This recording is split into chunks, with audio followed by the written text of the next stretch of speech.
Good evening, everybody. If you can hear me, let me see a thumbs up. Thank you.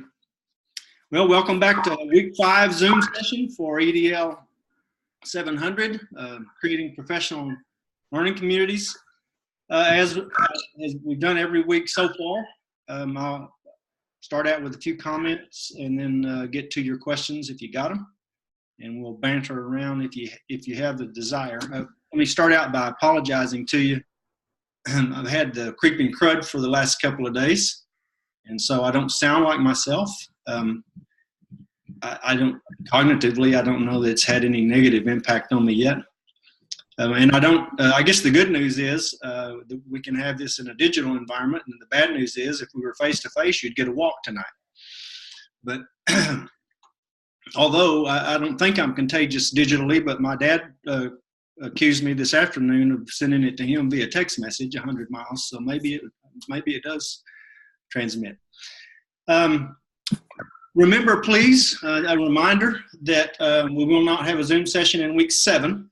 You'll have a final exam instead, and then also in week 7, your due date is Saturday night instead of Sunday night that week because of my grade submission timelines. I've said this to you again and again, but I'm going to say it again to you tonight. PLCs, professional learning community, are verbs. They are not nouns. They are dynamic, active, fluid relationships. And it's something that it's not something we do, but it's something that we are. There's been some chatter in the discussion forum about culture and climate. And in graduate school, typically, we get, particularly education graduate school, there's a lot of chatter about culture and climate of organizations.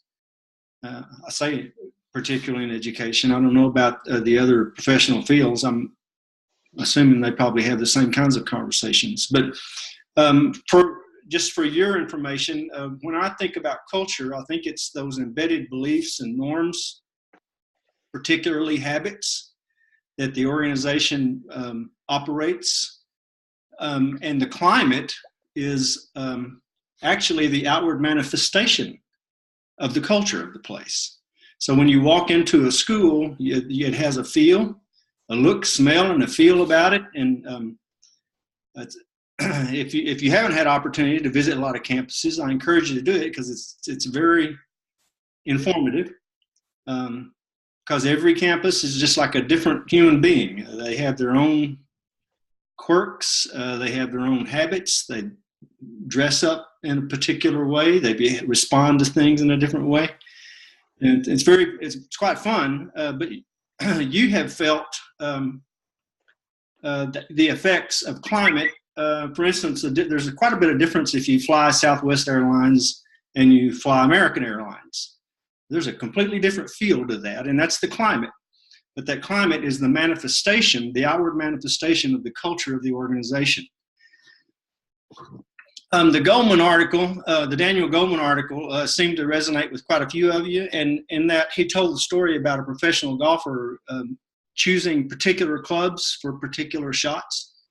And the point he was making is that we should be able to flex comfortably between leadership styles, depending on what the situation calls for. Some people kind of object to that line of thinking as if the leader would be disingenuous or manipulative by trying to change their behavior, their leadership behavior in response to the conditions. But I happen to agree with Goldman. And, when for instance, I've heard this analogy as well. If the only tool you have is a hammer, then everything begins to look like a nail. And so we need to have a number of tools, or in Goldman's example, a number of different kinds of clubs in order to react to the situation and respond to the conditions that present themselves to us. Someone asked me early on in my career as a principal, maybe at the end of the first year, what I found, what was the most profound thing I'd learned. from that. And I, after thinking about it a minute, I thought, you know, I think I love the work. It is actually intellectually stimulating. It calls on every cognitive capability that you have, but it's emotionally exhausting because it will draw on every resource you have from a socio-emotional perspective. It's one of the reasons I'm such a fan of Daniel Goleman's work and have been since the mid-90s. I mean, not only is it good stuff, but it's very empirically grounded if you take the time to read the books. His emotional intelligence book, his first one, is a very dense reading. But on the topic of leadership, and I know this course is about professional learning communities, but I've continually tried to focus our attention on our role as the leaders in those organizations and those relationships and those groups. As you move into higher roles of responsibility, and some of you are already there, it will absolutely change you. And I'll give you an example. Some of you have probably gone through True Colors kinds of personality typology stuff. Some of you have done the more research-based Myers-Briggs, maybe. Gregoric is another one. The Strength Finders. Are you still there? Okay. You all disappeared on me. I thought I lost you. Maybe you all decided to boycott. I don't know. Anyway, when I first became a principal, in the True Colors, it basically categorizes people in 4 basic typologies. But I had taken the True Colors thing. I had taken the Gregoric. I'd done the Myers-Briggs, and when I started as a principal, I guess maybe the best description I could use for myself would be anal retentive. I mean, I was black and white, by the rules, right down the line, never swerve out of my lane, and I would take those typology surveys in subsequent years, over the 20, 25 years I was a school administrator, and it was like I became grayer and grayer and grayer and less black and white as time went by. But it's because of that, particularly those of you that think you're going to move into campus leadership roles, principal in particular. Some of you are already doing that stuff. But nothing can prepare you for the amount of conflict that you're going to deal with. I mean, and so I see nods already. That conflict comes at you in the form of student-to-student conflict. It comes in the form of adult-to-adult conflict. It comes to you in the form of adult-to-student conflict. And the most difficult is when you have group-on-group conflict, whether it's gangs or whether it's the English department and the advanced placement faculty. But you find yourself constantly in that mediation and conflict resolution role in that leadership, and I think that's one of the reasons that it changed me. The leadership changed me so much from a personality typology perspective. In the comments, Allie noted on the emotional intelligence front, it seemed to resonate with her that Goleman insisted it's something that we can develop, that we can improve as time goes by. I agree with that as well.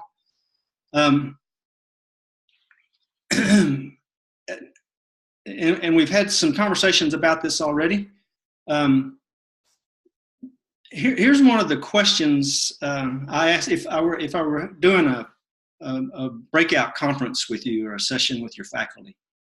Well, no, particularly with your leadership team. I would ask you the question, can you identify 2 or 3 people on your campus that without question in your mind, they are the lead learners on the campus? And I would ask you to see if you could put a name to those and picture them, because without visualization, there is no learning, to quote Dr. John Letellier. But And then here's the question I would follow up with you after we've had some conversations about what those lead learners look like and what their behaviors are. Then I would ask if I were to survey your campus that you work on, and ask in a broad survey, even though everybody lies on surveys, I would ask your campus to identify the 3 people on the campus they would perceive to be as the lead learners on the campus. Ask yourself if your name would bubble up to the top of that list. Because there are certain things that you and I can do to convey that we are not only about the learning of the children we're responsible for, but the learning of the adults that we're responsible for, and particularly our own learning, our own development as it goes. And it becomes a very integrated, intertwined kind of process. But there are some very concrete things that you can do to convey that message to people that you're very intent about your own learning and the learning of everyone that comes in the building with you. Dana commented on Dr. Dweck's. Carol Dweck's stuff seems to resonate with quite a few of you. But Dana in particular pointed out the issue of Dweck's comments on the importance of the words they choose, and we've had some conversation about that, and I want to give you an example of how my thinking had changed on that over the years too, because of my studies. When I was a campus principal, announcements are not audio announcements are not a great thing, mainly because nobody listens. But there are some certain things that we can do to make them at least minimally effective. But after I did quite a bit of studying in the field of psychology and particularly salesmanship, I learned as a result of that study that the words that we use plant seeds in the minds of the people that hear those words. And so, for instance, if I were the principal on a high school campus, as a result of my study of that research, I changed the way I did those announcements from the negative perspective to the positive perspective. And I'll give you an example on that. Now, high school campuses, you got a lot of student drivers. And in most campuses, particularly large schools, you have assigned parking of some kind. So one way to convey that message over audio announcements would be, don't park any place that's not yours. It would be from the negative perspective. The other way to deliver that message is, hey folks, please make sure you're parking only in your assigned parking place. Same message, but it comes at it from 2 different perspectives. And what I learned from the field of psychology is we plant the seeds of behavior with the words that we choose. So by planting it from the negative perspective, what gets planted in the minds of those students is parking in the wrong place instead of park only in my place. And so I began changing all of my audio announcements along those lines, and began seeing, actually, interestingly, some very positive returns on that. Let me say this about announcements while I'm on it. You can read more details on it if you want to look in one of my books, but script your announcements, have a running script for them every day so that you know exactly what you said every day of the school year. And that when you're doing announcements, you're not just flying by the seat of your britches, and you don't have a stack of sticky notes. And you can also then coordinate your audio announcements with your video announcements. Most schools have scrolling announcements in the cafeteria or in the hallways, or even every classroom. And in the last 2 campuses I worked on, we actually scrolled the video announcements on our website, so the parents were seeing exactly the same thing as the students were seeing. But you can integrate your audio and your video announcements in that way. And as Dana has pointed out, the choice of words is very critical. It's very important. Vicki noticed, she commented on the fact that the teenage brain has room for growth. Yeah, that's true. We used to think from the field of neuroscience that the capacity for the brain to continue to grow kind of ended in the early 20s, 21, 22, 23. Pretty much the ability to build out new stuff, new neurons, new synapses kind of stopped then. And what we've learned from neuroscience in more recent years is that is not the case, that even old farts like me can continue to make new connections and strengthen synapses. And that the word that they use for it is neuroplasticity. But that has real implications for you and me as we work with the adult learners in our building. And in particular, the fundamentals of teaching and learning as far as the things that cause learning to happen are this pretty much the same with adults as they are for youngsters. Although there are some things that can alter it just a little bit, but the neuroplasticity remains there. So we can absolutely, as Phil Schlechte says, try to transform our school and our organization into not just a school, but a learning organization, an organism that continues to learn and grow as time goes by.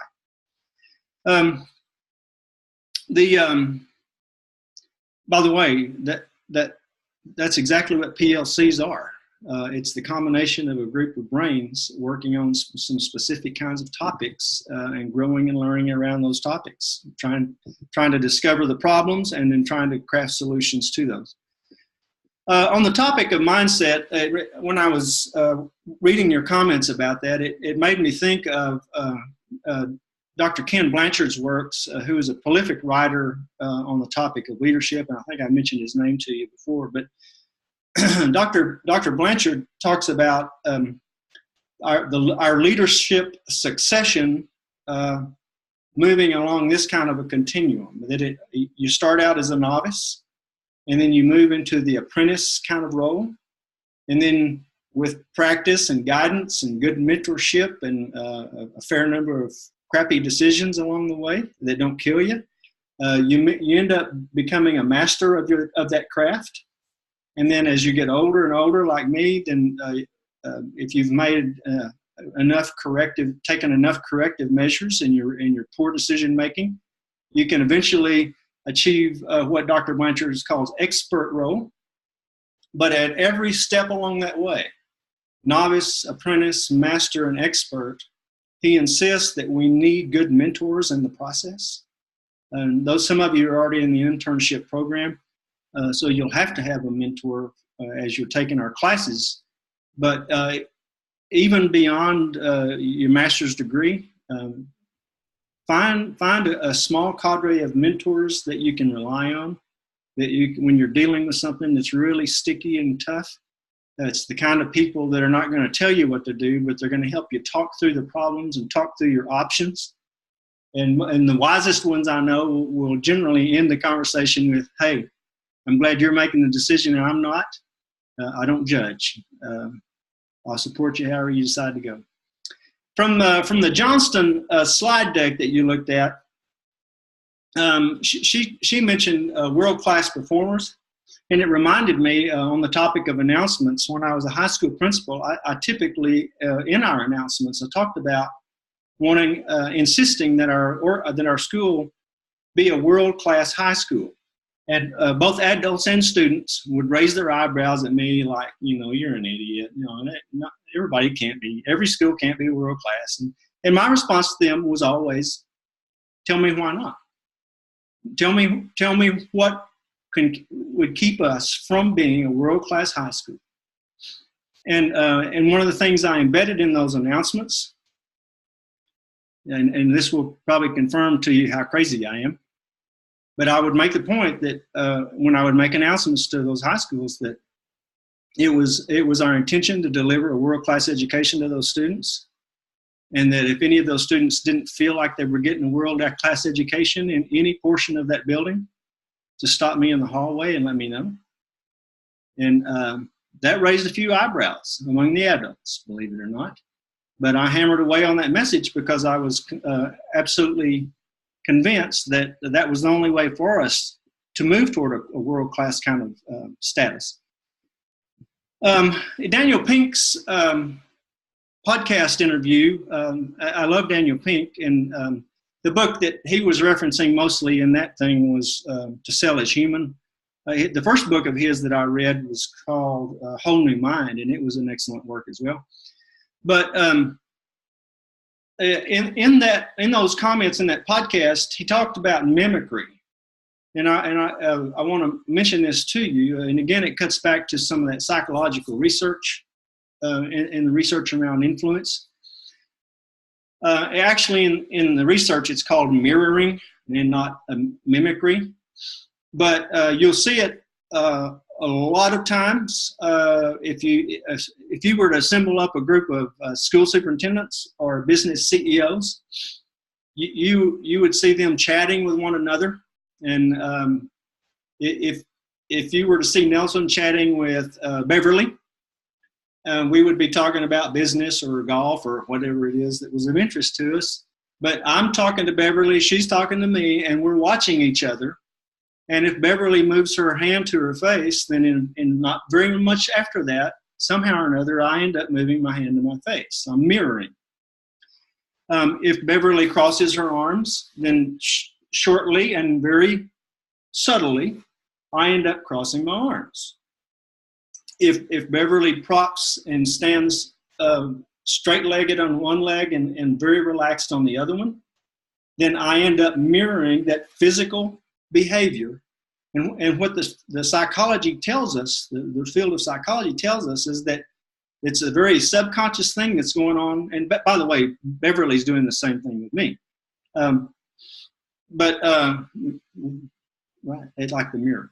But the research tells us it's a very subconscious switch that gets flipped in the mind of people, that when someone begins mirroring their physical behavior, that it makes the mind more open to whatever that other person's saying or conveying. Some other very basic things, just a very light touch. You can't see it very well here, but just a light touch between a person's elbow and shoulder. If you're in a conference or if you're in a meeting and if you just pat somebody and say, "Hey, how you doing?" What we know from the field of psychology is just that light touch, not a grope, but something not weird, opens that other person's mind up to us. And so there are a lot of moves like that you and I can make to leverage. Con artists have been masters of this for years. High pressure salespeople have been masters of those kinds of things for years. But one of the points that Pink makes, and I absolutely love this, is the changing dynamic of that sales thing is that because the seller no longer holds all the trump cards. There was a time, if you went on a car lot, the salesman had you, or the saleswoman had you at a great disadvantage. And now in a car lot or in your doctor's office, either one, doctors are dealing with this very thing too. The patient comes in really as informed or more informed about their particular problem than the physician is. So now there's a kind of an equity in the playing field between the buyers and the sellers, which here's the point I want to make about that. It means that power of connection that you and I make with the other is more important than ever. I can't depend on a knowledge differential to give me leverage. What I have to do is use my ability to connect with that person in order to stand a chance of getting them to consider my viewpoint. Lots of research there for you, and I know you have nothing but time on your hands to do that reading and follow up on that. Always think like a leader. On the topic of sales, you're constantly marketing your campus. If you're a campus principal, you're marketing it to your internal customers, to the students, and to teachers and the staff. And you're also marketing your campus to the external customers, which includes the parents and community and the people at central office and so on. And I'll give you an example of that. Working in a larger district, I worked in one district where we would hire, district-wide, we would hire in the vicinity of 500-600 teachers a year, every summer. And the people that worked in the HR department, July and August, when most of everybody else was getting something that resembled a vacation, the people in the HR department were shitting and getting now. They were working, like crazy.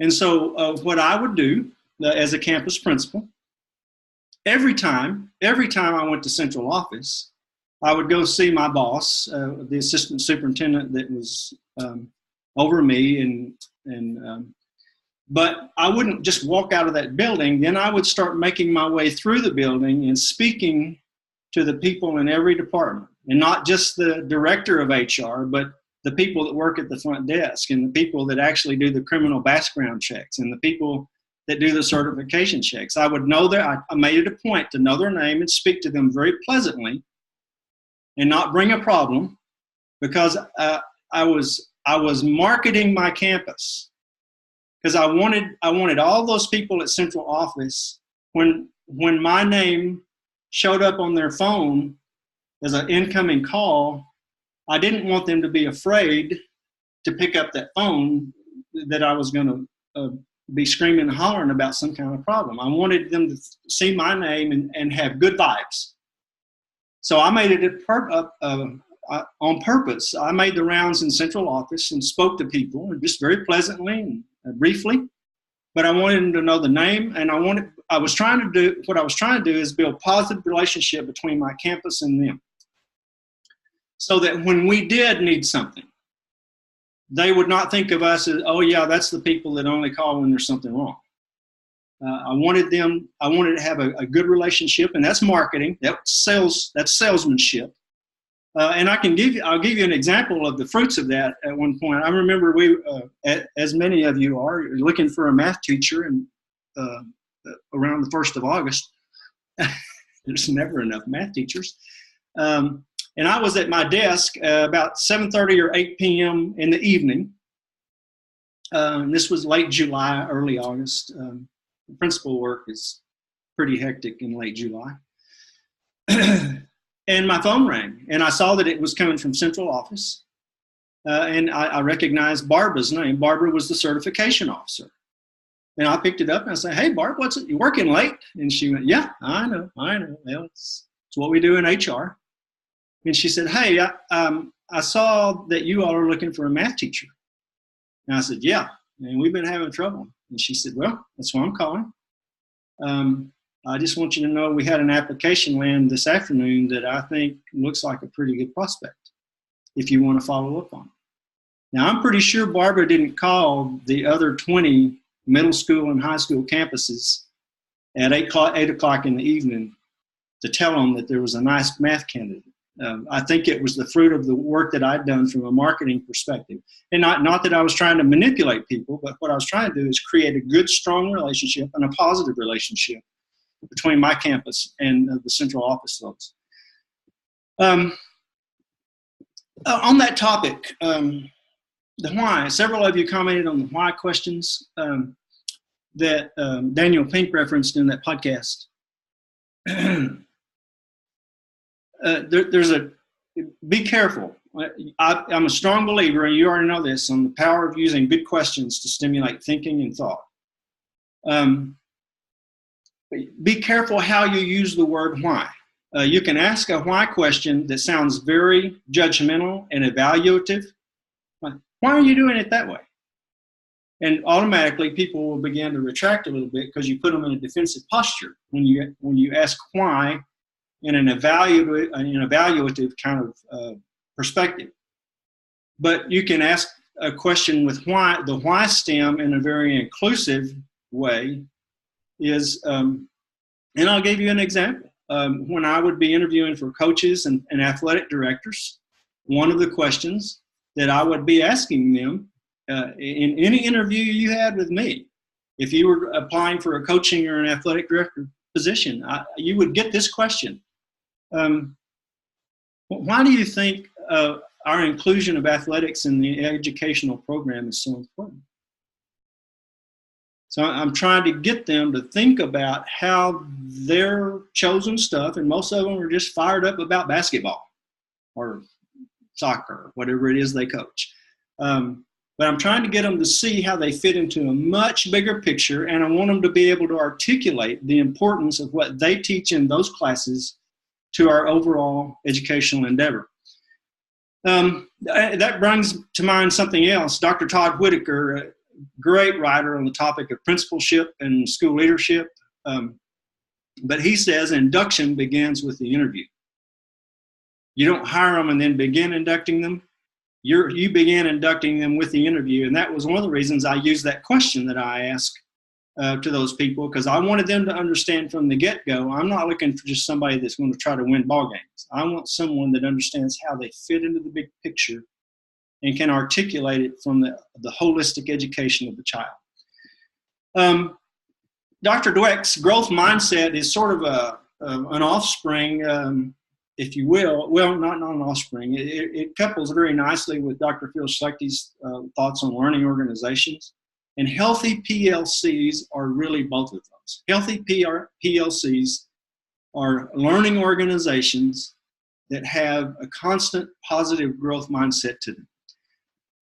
On that reminds me of another book, and this is kind of old, but for those of you that are really interested in it and trying to habituate your learning organization and create the culture that sustains that growth mindset, a book called Habits of Mind, and I think it came back, it's got a little age on it, maybe the late 90s, but Acosta and Kallick wrote this book, and they identified 16 habits of mind. Some of you that have a little age on you may have actually done some training in this area, but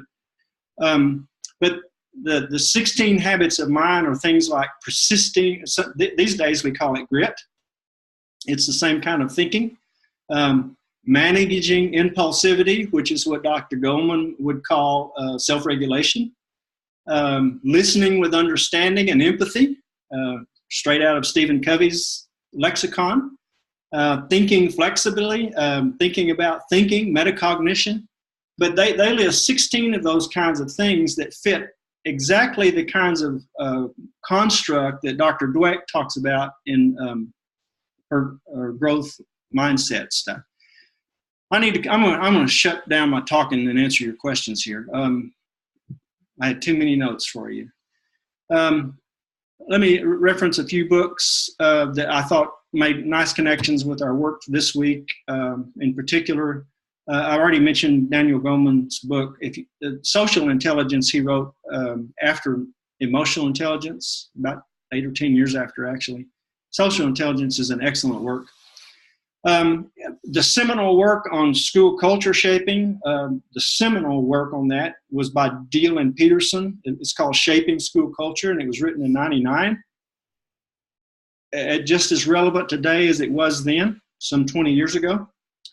A more recent, well-known book, and you've seen Dr. Anthony Muhammad already now on video. Dr. Muhammad wrote Transforming School Culture, How to Overcome Staff Division. 2009 copyright on that, and it's an excellent work. It's an excellent work. Interesting, the concept of teams came up in some of the conversations and working with strong teams. I just finished a book by Pat Lencioni on that, The Ideal Team Player, and I'll probably reference that to you later. But on the topic of teams, and this one's really not school related, but one of my mentees recommended to me. He's an assistant superintendent now in a huge school district in the Houston area. And he recommended a book to me. It was a nonfiction. The title of it is Team of Rivals, The Political Genius of Abraham Lincoln, and talked about how Lincoln put together his cabinet of people that thought and saw the world in very different ways than Lincoln did. But the way he managed those very different personalities and perspectives to create a very effective and coherent team. And then I've already mentioned to you Discovering Habits of Mind by Acosta and Kallick. Very good work there. Let me shut up and answer your questions if you got them. Where did my chat box go? There it is. Leader to leader conflict. I've been dealing with that Dana, actually this week, that district that I was an interim superintendent of last year, as part of my duties to them, I helped them find their next superintendent. And it was a strong lady moving into her very first superintendent job.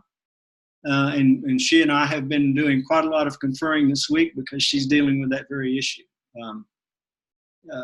Again, it cuts back to leaders being able to flex their leadership skills, but more important than that, it's about having those concepts that Daniel Goleman teaches.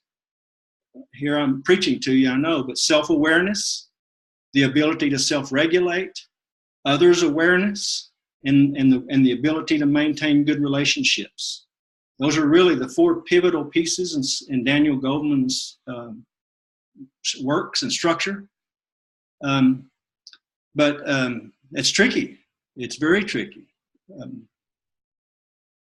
People have to be able to stand down. And some of the things that were mentioned, and I think this was in, I think Dweck mentioned this, and I also think Daniel Pink did in his comments, the ability to reflect back people's comments or questions to them when you're trying to deal with those. There's a whole field of conflict resolution. In fact, I think I probably mentioned this to you. One of my sons-in-law went through a principal development program that required them in that process to get mediator certification as part of their training, which I think that's just a marvelous idea. I don't know why more people don't do that. Those divisions, and Dana, on your comments there, think like a leader. You can either contribute to that division, or you can try to act in a way that tries to heal that, or at least mediate it.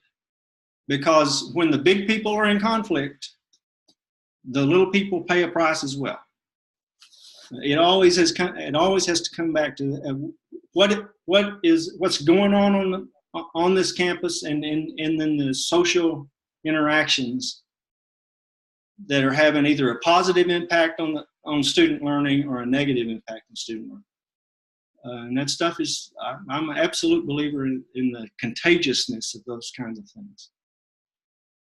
Anybody else got questions for me? Comments? Call bullshit if you want to. It's okay. It's happened to me before.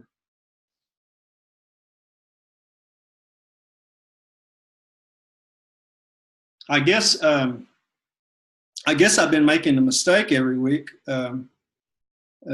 thinking about Dr. Dweck's comments. I tell you all how smart you are. I guess I shouldn't be saying that to you. You help me. You're all making me smarter. I can promise you.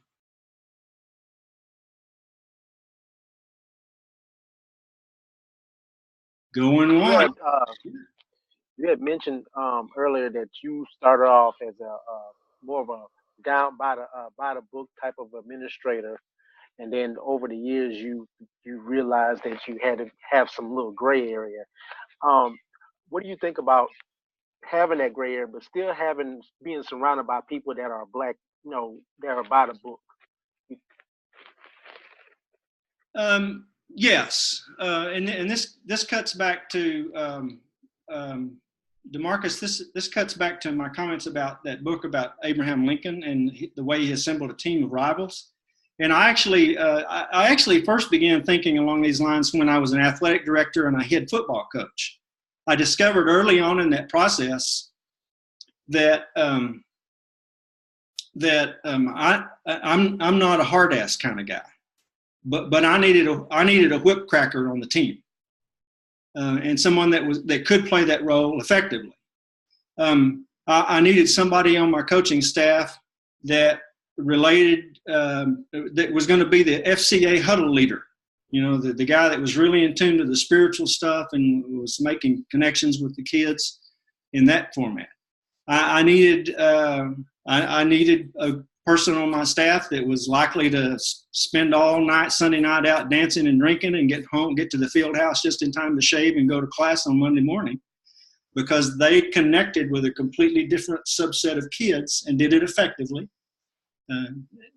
as long as they were legal, of course, not in the illegal stuff.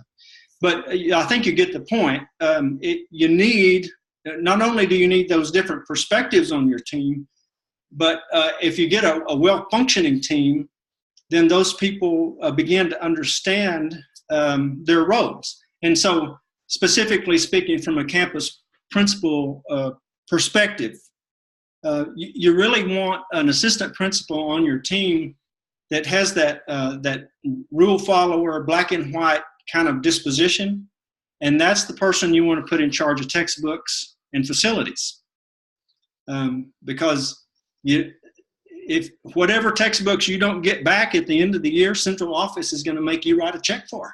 So you need the person involved with checkbooks to be kind of a hard-nosed, rule-following kind of person.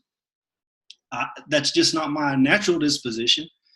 I can flex to that if I needed to, but I've actually turned jobs down in which they were looking for someone that was going to be a hatchet man. They wanted someone to clean house, kick ass, take names, and I would just have to say, I understand that's what you need, but I'm not the guy for that role. So yeah, you need those kinds of people. Now, that's where you think the leadership, different leadership styles comes into play, is managing all those different type of styles and be able to relate, because it doesn't do you any good to have all these different people if you can't make connections with those different people. Right. And part of that, DeMarcus, too, and I can't remember if I mentioned this to y'all, if you all were assistant principals with me, if I was the campus principal, I would drag you all through actually 3 meetings a week, 2 meetings as a group, 1 meeting with you and me at one-on-one. But the 2 group meetings, one of those meetings would be what I call the nuts and bolts, the business meeting. Dealing with buses, dealing with textbooks, dealing with discipline issues, dealing with supervision of teachers. I mean, that's stuff, supervising, managing the organization. The other meeting every week would be us in a book study constantly. And in those meetings every week, I insisted we would not talk business. We were only talking about growing ourselves, making ourselves better leaders. Each of us come to the table with some natural dispositions, some natural leadership dispositions in one of those categories, like Goldman talked about. But it doesn't mean we can't flex ourselves and learn some of those other skills. And that's a conversation that you have with your team. Quite often, when you get to the point where you're a campus principal, then usually you have a few years on you, and usually you have some assistant principals that are young whippersnappers that are on fire. And so your job partially is to train them up and help them take your place when you get fired. And every one of us as a campus principal is one decision away from being fired, which is okay. We signed on for it, but you need to train somebody to be ready to step in that role. And in some cases, you train those people. And I used to tell them this, I'm training you all. I'm trying to grow you in a way so that when I get fired, one of you can step smoothly into this job and the campus will not suffer. Or if I'm effective in developing you and training you, then one of these days I may be calling you and asking you for a job. And I'm not going to call just anybody. I'm going to be very purposeful in who I want to work with, especially as I get older. Ty wants to know about the final exam. Will the final be more than the sample portion? No. Ty, you saw the whole thing. That's it. What are your top 10 learnings, and make a learning task connection to each of the 7 ELCC standards. It doesn't have to be specifically learning task. It can be one of the learning tasks that I pitch at you. It can be part of the discussions that you've had online, or it can be a conversation that you've had with one of the other students in the class through the back channel. It's fine with me.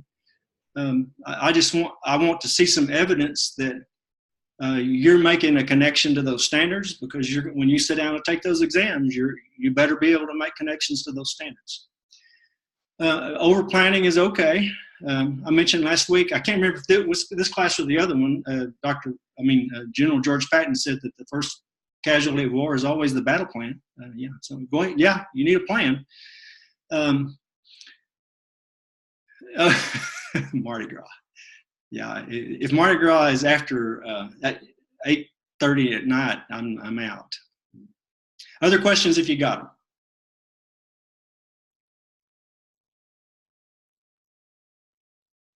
All righty. I very much appreciate how you all are helping me grow. Use me as you need me. I think you all know I'm very responsive. So I'll see you next week. And I'll see you.